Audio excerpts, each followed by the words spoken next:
నామానికి స్తోత్రం. బైబిల్లో రాయబడి ఉందంటే, మోసే ప్రార్థనలో రాయబడి ఉంది, రోజులను లెక్క పెట్టే కృప మాకు ఇవ్వండి ప్రభా.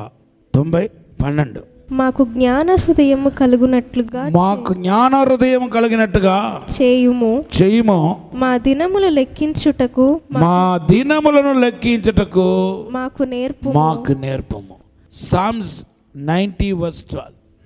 రోజులను, నంబర్లను, దినములను లెక్క పెట్టే కృప ఇవ్వండి ప్రభా. You must know the even numerology, spiritual numerology. ఒక్కొక్క సంఖ్యకి ఒక్కొక్క ఆత్మీయ అర్థం ఉంది. 10 అనే సంఖ్య మనకు చాలా అర్థాలు ఇస్తున్నాయి. ఈ నంబర్ మొట్టమొదటిగా కనిపెట్టింది ఎవరు? ఏ సైంటిస్ట్ కనిపెట్టాడు? తండ్రి అయిన దేవుడు మొట్టమొదటిగా నంబర్స్ కనిపెట్టాడు. ఈ నంబర్స్ అనేది ఈ ప్రపంచాల్లో వచ్చింది కాదు. ఆదికాండం 1వ అధ్యాయం చదివితే first day, second day, third day, fourth day, fifth day, sixth day, అప్పుడే నంబర్ స్టార్ట్ అయింది. సో దినాలను, సంఖ్యలను పుట్టించిన వాడు ఎవరో? తండ్రి అయిన దేవుడు. Our creator of God. He created heavens and earth. బైబిల్లో రాయబడి ఉంది, ఆదికాండం 1వ అధ్యాయం 1వ వచనంలో, తండ్రి అయిన దేవుడు భూమి ఆకాశములను సృష్టించెను. దాంతోపాటు దేని కూడా దేవుడు సృష్టించాడంటే సంఖ్యలు కూడా ఆయనే సృష్టించాడు. సంఖ్య చూడండి, ఏదేది కలిపి మొదటి రోజు అయింది, రెండో రోజు అయింది. చదవండి ఒకసారి 5వ వచనం. దేవుడు వెలుగునకు పగలనియు చీకటికి రాత్రి అనియు పేరు పెట్టెను. ఆయనే పేరు పెట్టాడు. మరలా ఈ జాగ్రఫీకి సంబంధించిన పేర్లు కూడా ఎవరు పెట్టారంట? దేవుడే పెట్టాడు. సూర్యుడు, చంద్రుడు, ఇది సైంటిస్టులు పెట్టింది కాదు. ఎప్పుడో కొన్ని వేల సంవత్సరాల క్రితమే దేవుడు వలన పలుకబడిన నామాలే, నేమ్సే ఈ భూగర్భంలో ఉన్న నామాలు. భూమి కూడా ఆయనే పలికాడు. ఎర్త్ అన్నాడు, సన్ అన్నాడు, మూన్స్ అన్నాడు, స్టార్స్ అన్నాడు. So he only created the names, he only created the numbers. దేవుడే సంఖ్యను పుట్టించాడు, సంఖ్యలను పుట్టించాడు, నంబర్స్ని పుట్టించాడు. 1, 2, 3, 4. ఆదాము యొక్క వయస్సు కూడా రాయబడి ఉంది. ఆదాము ఎన్ని సంవత్సరాలు బ్రతికాడో, ఆదాము ఎక్కడ, మనం ఎక్కడ? ఒక అప్రాక్సిమేట్గా ఏమంటారంటే ఆదాముకు మనకు 6000 సంవత్సరాలు అంటారు. ఇది ఓన్లీ అప్రాక్సిమేట్లీ. నిజంగా ఎన్ని సంవత్సరాలో మనకు తెలియదు. కానీ ఆదాము నుండి ఇప్పుడు మన దాకా ఎన్ని సంవత్సరాలు అంటే 6000 సంవత్సరాలని వేద పండితులు చెప్తున్నారు. 6000 సంవత్సరాల క్రితం ఆదాము ఎన్ని సంవత్సరాలు బ్రతికాడో రాయబడి ఉంది. ఎన్ని సంవత్సరాలు బ్రతికాడు? ఆదికాండం 5వ అధ్యాయం 5. ఆదాము బ్రతికిన దినములన్నీయు 930 ఏండ్లు. చూడండి, ఇక్కడే నంబర్ కనబడుతుంది. చూడండి, అసలు మోసే కాలం, ఈ మోసే కాలంలో ఆదికాండం రాయబడింది. మోసే కాలం ఎక్కడ? ఎన్ని వందల సంవత్సరాల క్రితం? కొన్ని వందల. మోసే రాసిందే ఆదికాండం. మోసే కాలంలోనే నంబర్ గురించి క్లారిటీ ఉంది. 930, 950. కాబట్టి ఈ నంబర్స్ ఏదైతే ఉందో, సంఖ్య ఏదైతే ఉందో, అది ఇప్పుడు పుట్టుకుని వచ్చింది కాదు. ఎప్పుడో దేవుని వలన పుట్టుకుని వచ్చాయి. దేవుడు పుట్టించాడు నంబర్స్ని, దేవుడే తెలియపరిచాడు నంబర్స్ని. ఆయన మ్యాథమెటిక్స్ టీచర్, సైంటిస్ట్. కాబట్టి నాకు మ్యాథ్స్ అంటే ఇష్టం ఉంటుందని చెప్పకూడదు. స్టూడెంట్స్, నేను మ్యాథ్స్ చదవను, నాకు ఇష్టం ఉండదు. ఎందుకంటే మ్యాథ్స్కు మూలం ఎవరంటే దేవుడు. నువ్వు మ్యాథ్స్ చదివితే దేవుని ప్రేమిస్తున్నాడు అని అర్థం. నంబర్ 10కు ఉన్న అర్థం ఏంటంటే think about your future. Just don't think your present and past. Most of you we will focus on the past things. చాలామంది మీలో కథకాలని గురించి ఎక్కువ ఆలోచిస్తూ ఉంటాం. If you think about your past you will put in to trouble. నువ్వు కథకాలని గురించి నేను ఆలోచించినా మీరు ఆలోచించినా బాధలు తప్పదు. ఎందుకంటే మన కథకాలపు చరిత్ర వంగర తింగరగా ఉంటాయి. నన్ను దేవుడు కీడు నుండి తప్పించాడు అలా పాజిటివ్గా ఆలోచించుకుంటా పోతే ఇట్ మే హెల్ప్ యూ. కానీ నువ్వు ఎప్పుడెప్పుడో పడిపోయింది, పతనం అయిపోయింది, పాపం చేసింది, ఇవన్నీ తవ్వుతా ఉంటే ఇంకా ఉన్న విశ్వాసం కూడా బలహీనమైపోతాయి. If you think about your present you will have some self satisfaction. More then that nothing will happen. నువ్వు కనుక ప్రెసెంట్ గురించి ఆలోచిస్తూ ఉంటే కొంచెం సెల్ఫ్ సాటిస్ఫాక్షన్, స్వయతృప్తి ఏర్పడతాయి. నేను అందరికంటే బాగున్నాను, వాళ్ళకి అది లేదు, నాకు ఇది ఉంది. వాళ్ళ పిల్లలు బాగా చదవట్లేదు, నా పిల్లలు బాగా చదువుతున్నారు. నాకు బండి ఉంది, వాళ్ళకి బండి లేదు. We'll have some self satisfaction. నేను బాగా ప్రార్థన చేసుకుంటున్నాను, అలా కాదు. అది పరిశీడ ఆత్మ. అదే వాళ్ళు బాగున్నారు, నేను బాగా ప్రార్థన చేసుకుని వాళ్ళు బాగా ప్రార్థన చేసుకోవట్లేదు. నేను పరిశుద్ధుని, వాళ్ళు పరిశుద్ధులు కాదు. నాలాంటి ప్రార్థన పరులు, నాలాంటి ప్రార్థన పర్రాలు, నాలాంటి అభిషక్తురాలు ఇక్కడ ఎవరు లేరు సంఘంలో అని నువ్వు అనుకుంటే definitely you have the spirit of Pharisees. When you have the comparison, don't forget that you have spirit of parasis. నీకు పరిశేడాత్మ ఉందని అర్థం. ఇతరులతో కంపేర్ చేసుకుంటే నీకు తెలియదేమో నువ్వు ఏమై ఉన్నావో ఈరోజు అది దేవుని యొక్క కృపయే ఉంది. నీకంటూ ఈ భూమిలో ఏమీ లేదు, నాదని చెప్పడానికి ఏమీ లేదు.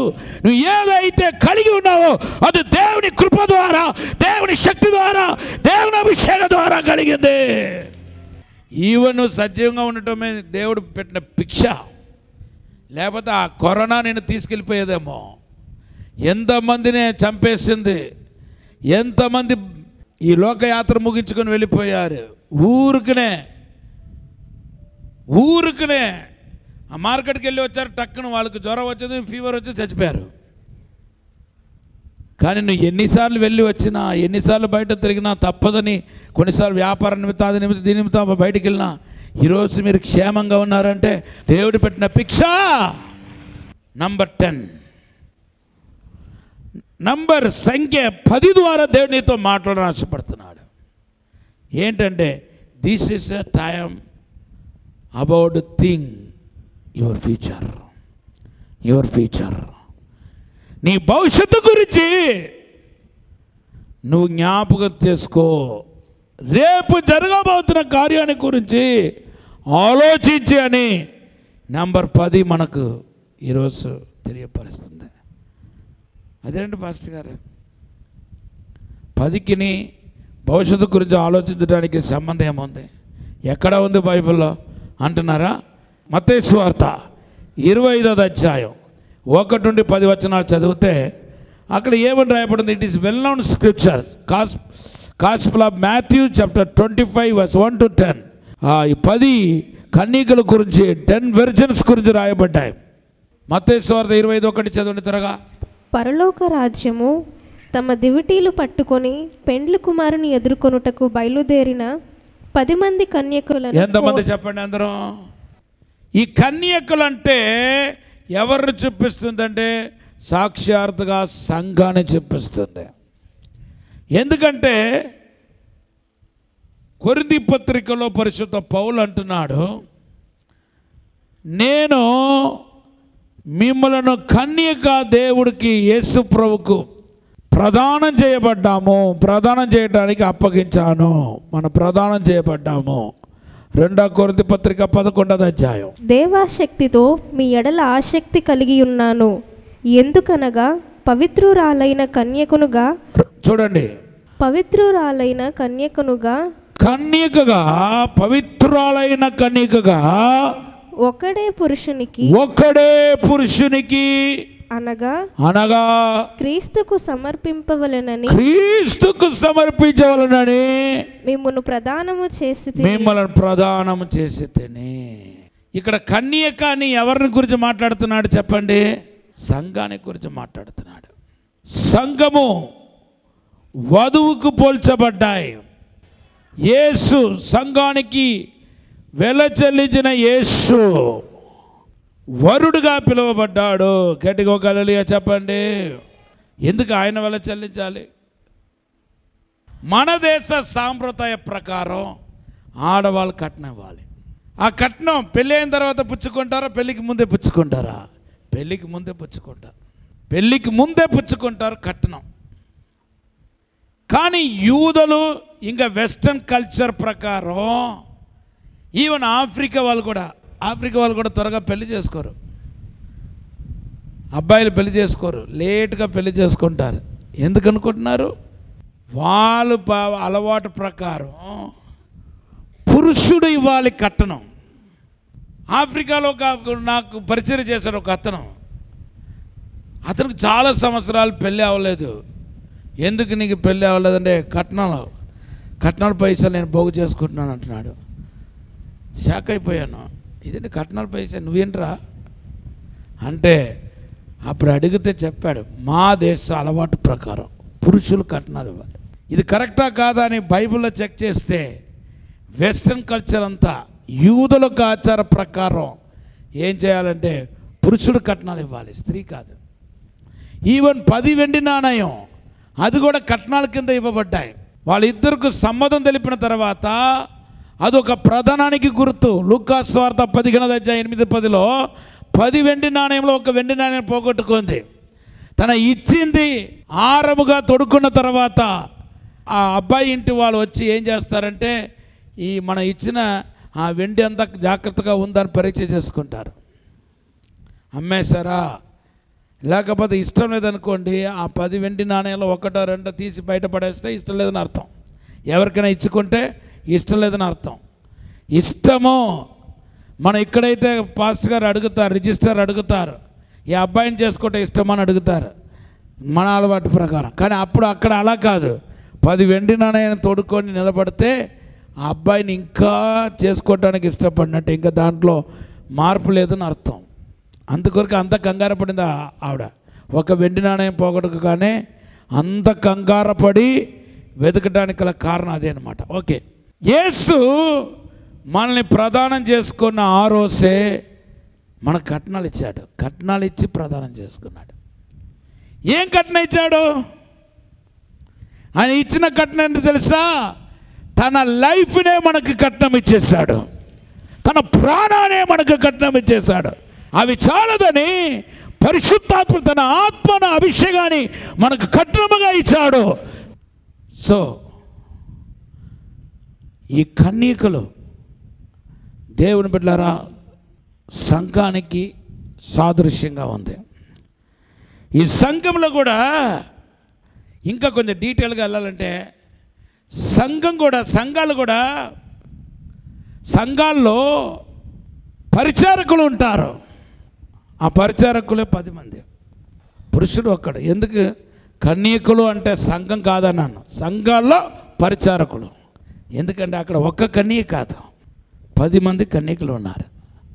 ఒకే పురుషుడు, ఒకే కన్యక. కానీ అక్కడ 10 మంది కన్యకులు రాయబడి ఉంది. అంటే దాని ఒక అర్థం ఏంటంటే ఈ 10 మంది కన్యకలు దేవుని యొక్క సంఘానికి గుర్తుగా ఉంది, వధువుగా ఎత్తబడబోతుంది కాదు. రాంగ్ మీనింగ్ వచ్చేస్తే సంఘాల్లో ఉన్న పరిచారకులు. మరలా మనము యూదుల యొక్క కస్టమ్స్కి, వాళ్ళ యొక్క ఆచారానికి వెళ్తే వివాహం చేసుకోబోతున్న స్త్రీ ఒక్కరే కానీ కన్యక ఒక్కతే కానీ ఆవిడ వెనకాల పెళ్ళి 7 రోజులు జరుగుతాయి. ఆ 7 దినాలు ఈ 10 మంది కన్యకలు ఆవిడకి పరిచర్య చేస్తారంట. వాళ్ళు లైట్లు పట్టుకోవటం, ఎందుకంటే వాళ్ళు నైట్లో వాళ్ళు ఏం చేస్తారంటే ఈవినింగ్లో పెళ్లి కుమారుడు కానీ పెళ్లి కుమార్తె కానీ వాళ్ళింటి వీళ్ళింటి వాళ్ళింటికి తిరుగుతారన్నమాట. అప్పుడు ఈ దీపాలు పట్టుకుని వెళ్తారు. అదే దాని ఒక బ్యాక్గ్రౌండ్. సో 10 మంది కన్యకులు ఎవరంటే సంఘ సభ్యులు మాత్రం కాదు, సంఘములో పరిచర్య చేసేవాళ్ళు. ఎవరి మటుకు వాళ్ళు ఆయిల్ సిద్ధపరచుకోవాలి. కొంతమంది బుద్ధి కలిగిన కన్యకులు ఏం చేస్తారంటే, కాస్త బుద్ధి కలిగిన వాళ్ళు ఏం చేస్తారంటే, ఇప్పటికీ ఇంకా 7 రోజులు కాదా, ఇది మొదటి రోజు, ఇంకా ఎన్ని రోజులు ఉన్నాయి? 6 రోజులు ఉన్నాయి. 6 రోజులకు కావాల్సిన నూనెను కూడా సిద్ధపరచుకున్నారు. కానీ బుద్ధి లేని వాళ్ళు ఏం చేశారో మత్తయి సువార్త 25:8 రాయబడి ఉంది. 25:8 గాస్పెల్ ఆఫ్ మాథ్యూ 25:8. బుద్ధి లేని ఆ కన్యకులు మా దివిటీలు ఆరిపోతున్నాయి కనుక మీ నూనెలో కొంచెము మాకియ్యుడని బుద్ధిగల వారిని అడిగిరి. అప్పుడు వాళ్ళు ఏమన్నారు? అందుకు బుద్ధిగల కన్యకులు, మాకును మీకును ఇది చాలదేమో, మీరు అమ్మవారి వద్దకు పోయి కొనుక్కొనుడని చెప్పిరి. వాళ్ళ అమ్మవారి దగ్గరికి వెళ్ళే లోపల ఏమైందంటే పెళ్లి కుమారుడు వచ్చేసాడు. ఈ పెళ్లి కుమార్తెలను అపాయింట్మెంట్ చేసింది ఎవరంటే పెళ్లి కుమారుడు. 7 రోజులు నేను పెళ్లి చేసుకోబోతున్నా, కన్యకతో ఉండాలి. నీకెంత? నీ నూనెకి ఎంత అవుతాయి? ఇదిగో 50 షెకలు పట్టుకో. నీ నూనెకి ఎంత అవుతాయి? 50 షెకలు పట్టుకో. అందరికి ఇచ్చి మీ యొక్క 7 రోజులకు కూలి ఎంత? ఇంత పట్టుకో. సో ఇప్పుడు పెళ్లి కుమారుడు వచ్చినప్పుడు ఈ 5గురు ఏమైపోయారంటే షాపుకి వెళ్ళారు. ఇది లోపల పెళ్లి కుమారుడు ఏం చేశాడంటే వచ్చేసాడంట. ఆ వివాహం జరిగే ఆ డోర్ ఏమైపోయిందంటే క్లోజ్ అయిపోయింది. ఇప్పుడు వీళ్ళకు పనిష్మెంట్ ఏమై ఉంటుంది చెప్పండి? ఈ 5గురుకు ఏదైతే చెల్లించారో, ఏదైతే నూనె కోసం, తర్వాత వాళ్ళ యొక్క జీతం కోసం చెల్లించారో అది తిరిగి ఏం చేయాలంటే అతనికి ఇచ్చేయాలన్నమాట. ఇవన్నీ బ్యాక్గ్రౌండ్, బైబిల్లో ఉన్న బ్యాక్గ్రౌండ్ అనమాట. ఆ 25వ అధ్యాయంలో ఉన్న బ్యాక్గ్రౌండ్. ఇప్పుడు వాళ్ళు ఖర్చు పెట్టి ఉంటే జీవితాంతం వీళ్ళు ఎవరికి రుణస్తుడు అంటే పెళ్లి కుమారుడికి రుణస్తుడు, అది చెల్లించేదాకా. అందుకొరకు బెంబెలెత్తి ఏడుస్తున్నారు. ఎందుకు వీళ్ళు బుద్ధి లేని వాళ్ళలాగా పిలువబడ్డారు? ఎందుకు బుద్ధి లేని వాళ్ళని పిలువబడుతున్నారు? Why they call foolish. వాళ్ళు కన్యకలో, నువ్వు కన్య కంటే పరిశుద్ధంగా ఉండటం, పరిశుద్ధంగా ఉంటే మాత్రం సరిపోదు, నీతిగా ఉండటం మాత్రం సరిపోదు, భక్తి చేస్తే మాత్రం సరిపోదు, నీ భవిష్యత్తు గురించిన అవగాహన ఉండాలి. వాళ్ళు అప్పటికప్పుడు నూనె సరిపోతాను చూసుకున్నారు, కానీ రేపు సరిపోతా అనే విషయాన్ని ఈ బుద్ధి లేని వాళ్ళు గ్రహించలేకపోయారు. They couldn't calculate what is about tomorrow, how much oil I must have, what about my tomorrow.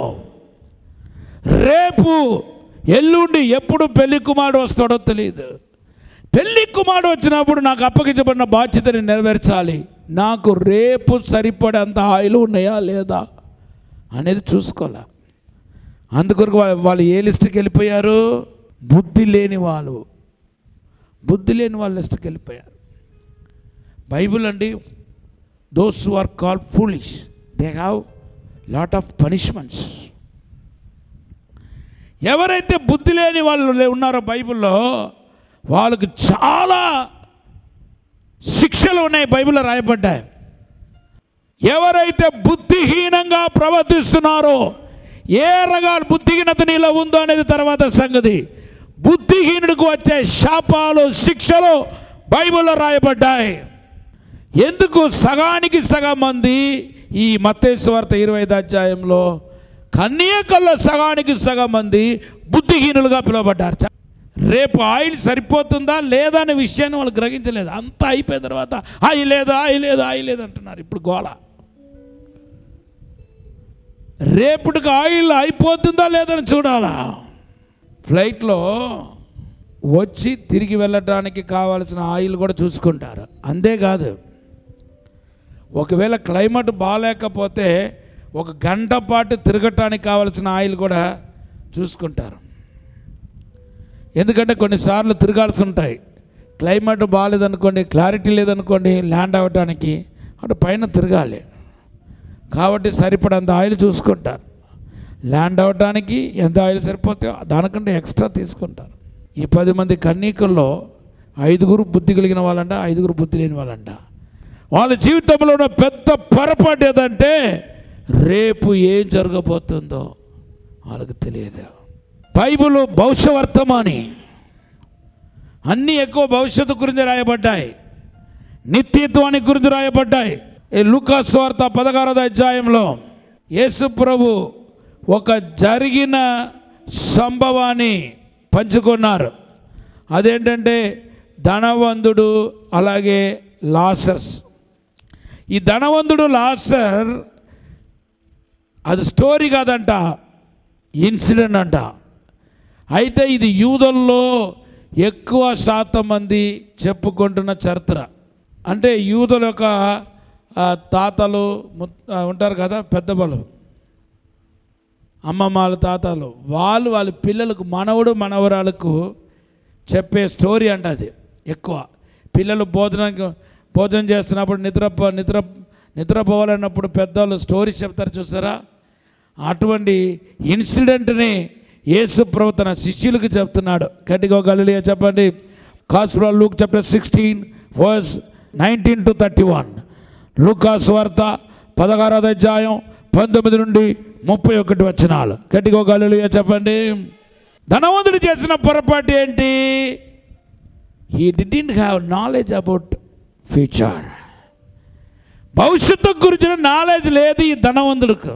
ఒకవేళ భవిష్యత్తు గురించిన నాలెడ్జ్ ఉంటే ఇంటి బయట గోకుంటా తిండి లేకుండా బాధపడుతున్న లాజర్కి ఏం చేసేవాడు?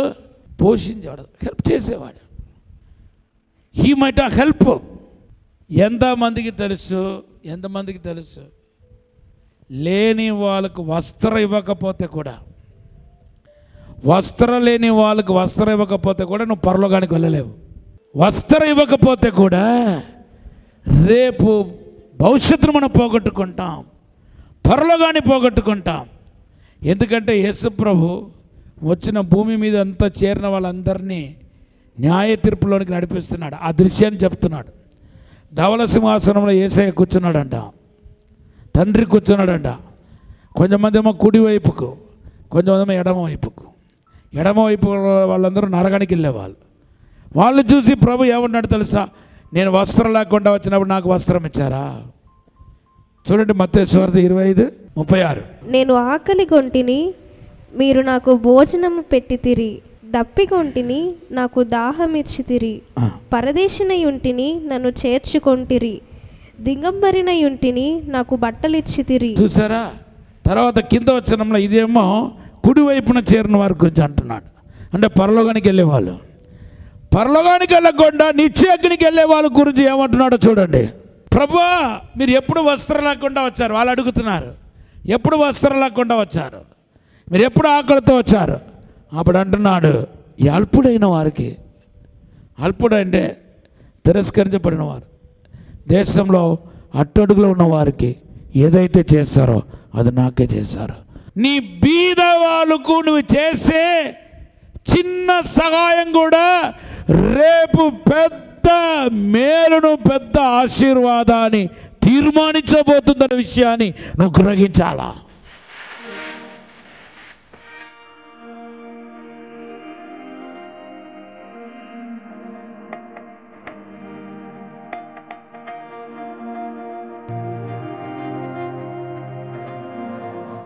పరిశుద్ధము నమ్మకమైన పరలోక తండ్రి, మా ప్రవక్తన మా పిల్లలకు అడ్డుగా ఉండకూడదు. మా యొక్క నాయన తండ్రి ప్రవక్తన నా పిల్లలకు ఆశీర్వాదం అవ్వాలి. నేను, నా పిల్లలు, నా కుటుంబం బాగుండాలి. తర్వాత మేమందరూ నిత్య జీవానికి వారసులు అవ్వాలి. ప్రభా, భవిష్యత్తు గురించిన ఆలోచన మా అందరికి దయచేయమని అడుగుతున్నాను తండ్రి. విశేషమైన కృప దయచేయండి ప్రభా తండ్రి. అటువంటి ఒప్పింపజేసే అభిషేకాన్ని యేసు నామములో విడుదల చేస్తున్నాను ప్రభా. అటువంటి ఆత్మని యేసు నామములో విడుదల చేస్తున్నాను ప్రభా. అయ్యా, అభిషేకించండి ప్రభా. తల్లిదండ్రులకు శాపం యేసు నామములో పిల్లల మీదకు రాకూడదని ప్రార్థన చేస్తున్నాను. యేసు నామములో రాకూడదని ప్రార్థన చేస్తున్నాను. ఇప్పుడే ఆశీర్వదించండి, అద్భుతం జరిగించండి, మహిమతో శక్తితో వెలుగు నింపండి ప్రభా. ఇప్పుడే వర్తలు చేయండి ప్రభా. మా తప్పుదలు, మా ప్రభా, మా పొరపాట్లు, మా పాపాలు మా పిల్లల మీదకు రాకూడదని యేసు నామములో క్యాన్సిల్ చేస్తున్నాను తండ్రి. ఇప్పుడు ఆశీర్వదించి దీవించి బలపరచమని యేసు నామములో అడిగి వేడుకుంటున్నాము తండ్రి. ఆమేన్. పరిశుద్ధాత్మ దేవుని గురించి లోతైన విషయాలు తెలుసుకోవాలనుకుంటున్నారా? ఆత్మను పొందుకొని బలమైన సేవ చేయాలనుకుంటున్నారా? వాక్యంలో లోతైన మర్మాలను తెలుసుకోవాలని ఆశపడుతున్నారా? రాజమహేంద్రవరం కాటవరం గ్రామంలో దహించు అగ్ని స్కూల్ ఆఫ్ డునామిస్ పరిశుద్ధాత్మ పాఠశాల అక్టోబర్ 5వ తేదీ నుండి ప్రారంభించబడును. ఈ పరిశుద్ధాత్మ పాఠశాలలో దైవజనులు డాక్టర్ థామస్ గారు, డాక్టర్ షీబా థామస్ గారు పరిశుద్ధాత్మను గురించి లోతైన విషయాలు మీకు బోధించెదరు. స్త్రీ పురుషులకు ప్రత్యేక వసతి సదుపాయాలు కలవు. రిజిస్ట్రేషన్ ఫీజు 2500 రూపాయలు మాత్రమే. స్థలం దహించు అగ్ని రివైవల్ సెంటర్, కాటవరం, రాజమహేంద్రవరం. మరిన్ని వివరాలకు 9494940072 మరియు 73. దహించు అగ్ని మార్నింగ్ మన్నా అనే 5 మినిట్స్ షార్ట్ మెసేజ్ లో హోలీ ల్యాండ్ టూర్ లో ఆయా పవిత్ర స్థలాలలో దర్శించినప్పుడు దైవజనులైన డాక్టర్ థామస్ గారికి దేవుడిచ్చిన ఆత్మ ప్రత్యక్షతలు మీతో పంచుకోబోతున్నారు. అక్టోబర్ 7వ తేదీ నుండి అందిస్తున్న ఈ వర్తమానాలు ప్రత్యేకంగా వీక్షించండి మరియు అనేకులకు తెలియపరచండి, అనేకులకు షేర్ చేయండి. విశాఖపట్నంలో దహించు అగ్ని ప్రత్యేక స్వస్థత విడుదల కూడిక అక్టోబర్ 11వ తేదీన ఉదయం 9 గంటల నుండి ప్రారంభించబడును. ముఖ్య ప్రసంగికులు డాక్టర్ థామస్ గారు, దహించు అగ్ని మినిస్ట్రీస్, రాజమహేంద్రవరం. స్థలం సుబ్బలక్ష్మి కళ్యాణ మండపం, రైల్వే న్యూ కాలనీ, విశాఖపట్నం. మరిన్ని వివరాలకు 9494940072 మరియు 73. My address Dr. Thomas, Dahinchu Agni Ministries, Tummalova, Rajamahendravaram.